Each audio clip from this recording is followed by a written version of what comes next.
Inside Story Uganda, real source of political updates.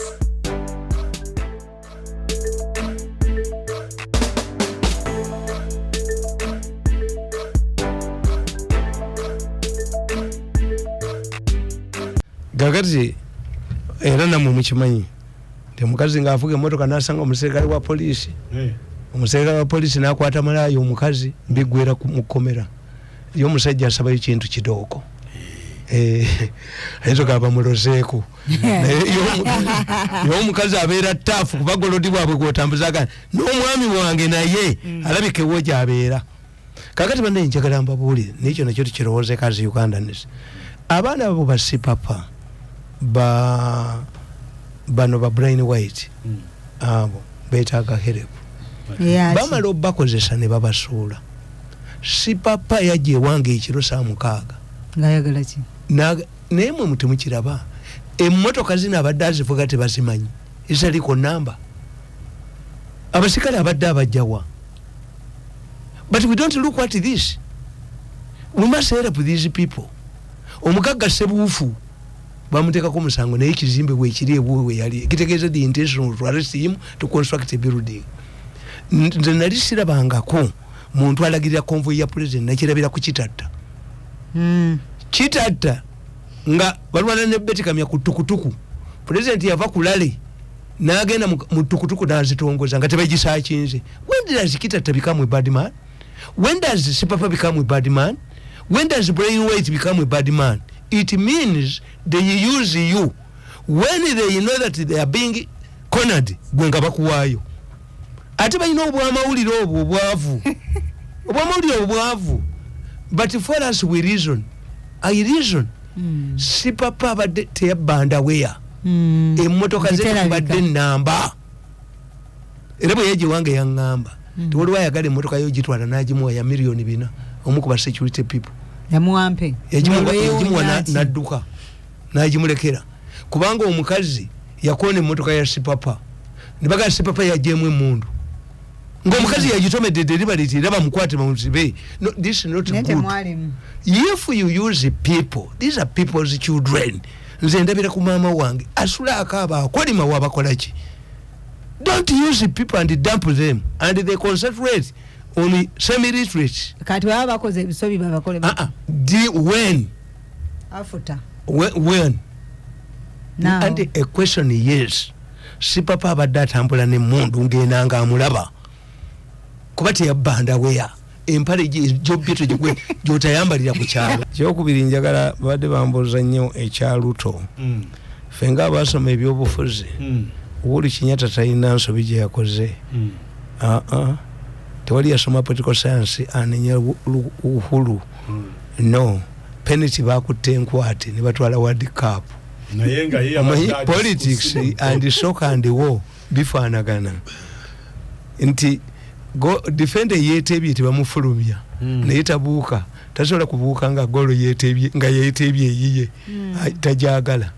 So Uhuru's intention was not to hand over power to Ruto, but when you look at the succession rules, Uhuru followed succession rules more 90%. Uhuru, I give him 90%. Nge some of your offers. One, rule zigamba jitya ziringa nya eziyamba omukulembeze agenda okuwummula. One, a retiring president cannot hand over power to a person who can cultivate his political base within a very short time. That's one. Bubageragene bombi. Bebam. Raila Odinga yali araningira ku Uhuru. Ekitegeeza Lulu number 1 yali eyambani nga abatudde bombi ababaza atudde n'abakugube yali ayina kuwagirani yali ayina kuwagira Raila Odinga. You hand over power to somebody who cannot cultivate his political power base within a very short time. The retiring president must remain in curtain, control the country in curtain.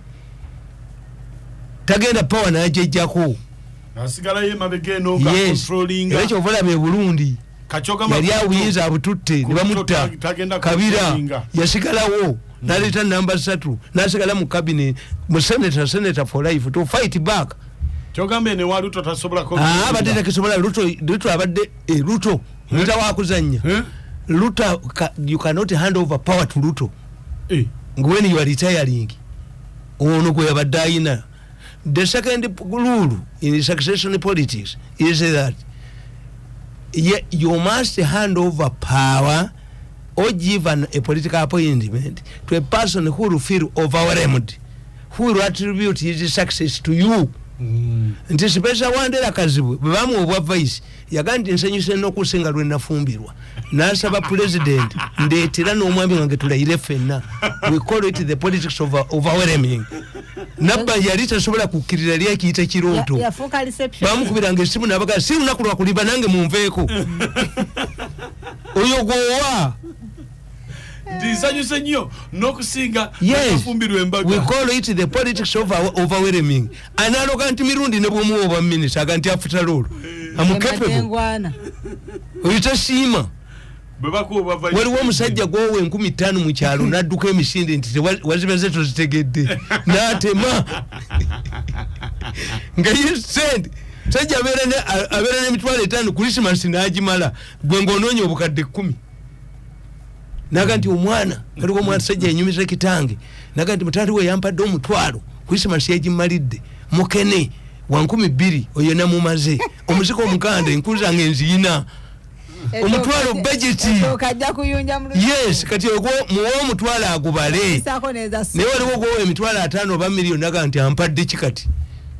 So in politics a retiring president must hand over power to a person who will attribute his success to him. Ruto is a self-made person abadde sayinza tekibala naye ono having failed many times abadde agenda kulaba ono yeyankolera miracle.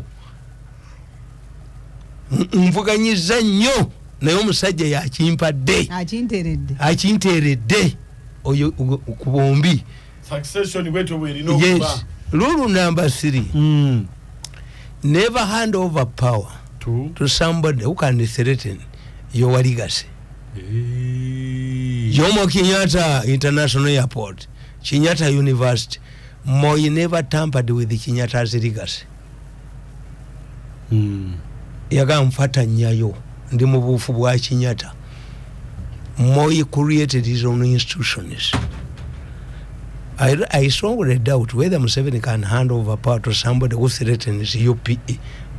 Oba ntingenda bijjawo agalo kujjawo byataddewo UPE kuba ye ku sente taliiko tayina muyina kaguta gundi.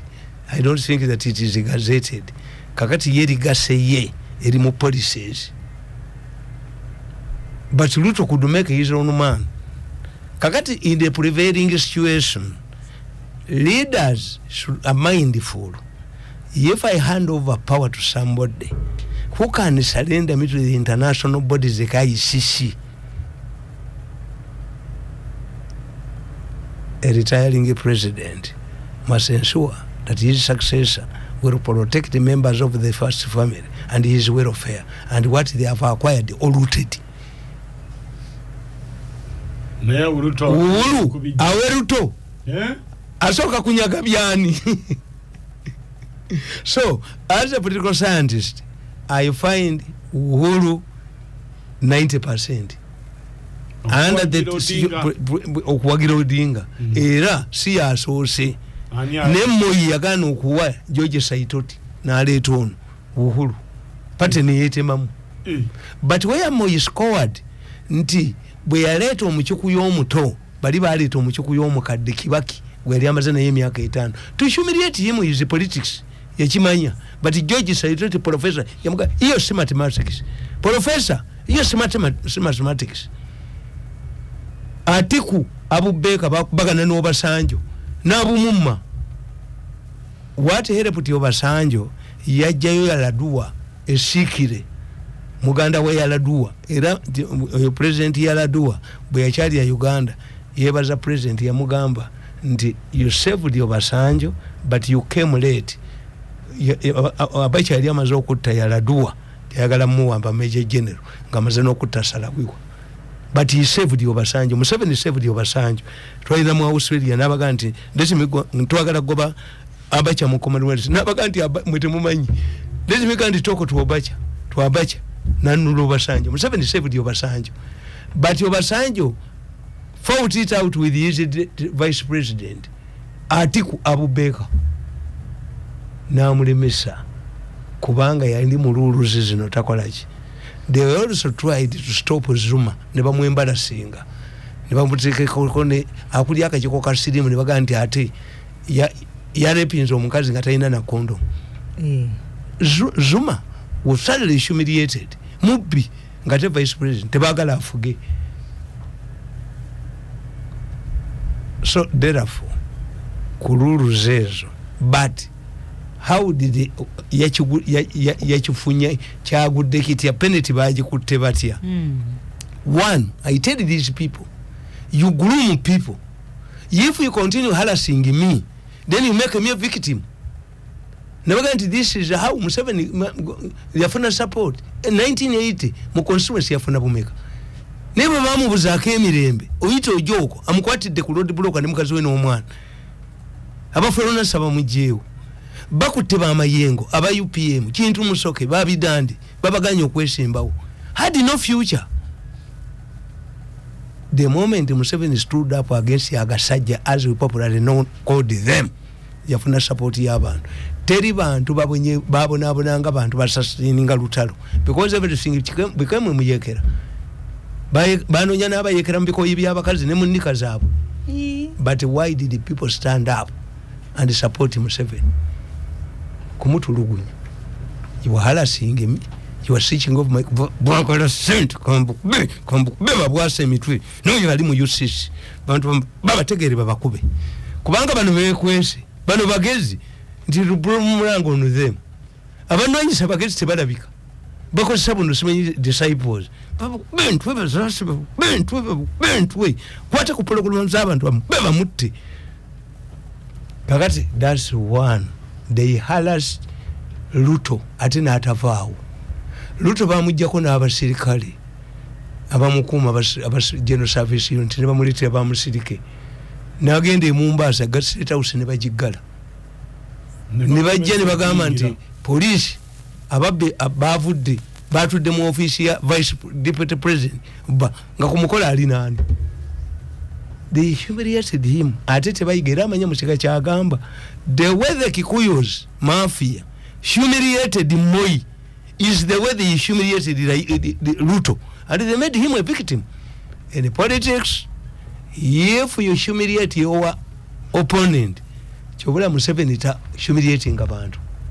Museveni does not humiliate his own. Dr. Besigye yekimukubya tear gas gana goberera police. Bobi Wine yekimukubya tear gas yali representing a faction mwena alemu. Faction yena ali mwendala yali emukuba.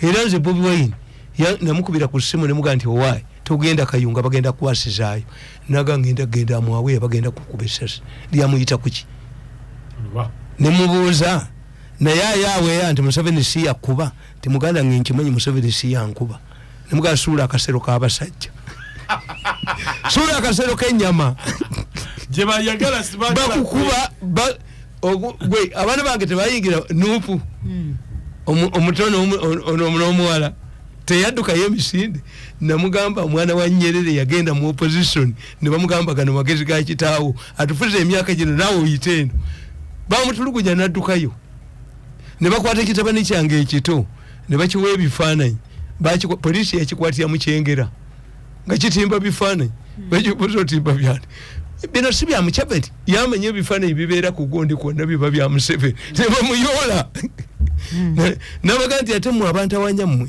dadi ayine mundu engezi fanana ezammwe bamuleeta bamuleebeesa balaba omusajja ayine mundu nga wange mundu z'abaserikale baatema butemi ne bagezaako okuteeka ebifaananyi bya Bobi Wine mu mmotoka yange bagikwate abasajja balwanyi naye nga batiisa mbalaba bakyayise Museveni.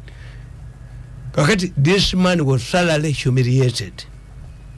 Once you humiliate somebody and you make him a victim, society sympathizes with the victims, not arrogant ones. And Museveni has not created a Ruto.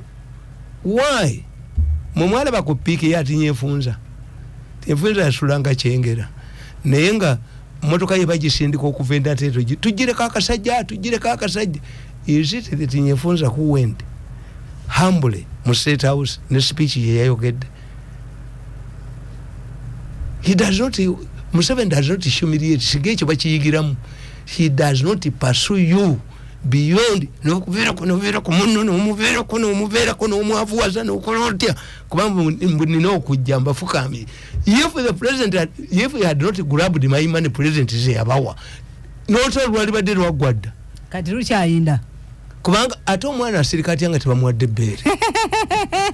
Njale muluma. Yes. Kakati, that's also very important. The man was harassed. They tried to humiliate on Uganda. Humiliating. They could not, they ended up grooming up Ruto. People sympathize with him too. Oirokumanya tukiita community psychology. Tuyina kye tuyita community psychology. Nemwe makirire mu bayina ba group psychologist babalema. Nga mwina tension kiki? Tuli okay. Kati group psychologist mu bayina nete mbakozesa. All of these programs NADS ezo zemuyina ezo zonna parish level biki, this can only be done by a mass communicator or a group psychologist. A group psychologist asoma psychology y'abantu. Timulimu kabira ezakyayibwa. Buli nsi okujjako Tanzania ina kabira gye yakyawa. When you go to Nigeria, the Igbos cannot take a power. Bali bekutula ku Nigeria. Esivo ne batta bannaabwe. Bekutudde ko balumba barracks ne batta abantu. It's not possible for an Igbo person okufuna power in Nigeria. Bali mu Nigeria na bakanu kusamba mupiira na kuandika vitabu. Na kuwasamba abasajja be balina empisa be bakola bati. But you see, aba Nigeria baba chawa, the moment I don't expect that any political party in Nigeria can bring an Igbo candidate because you study the psychology of society. For Abaganda wano, nafe tuyina olutwe. Bobi Wine omuganda ne yesimba wo era Bobi Wine bamu isolating mu Buganda region. The other people gang up against you, the other tribes. Why? We tried, Buganda has tried 3 times to secede from Uganda.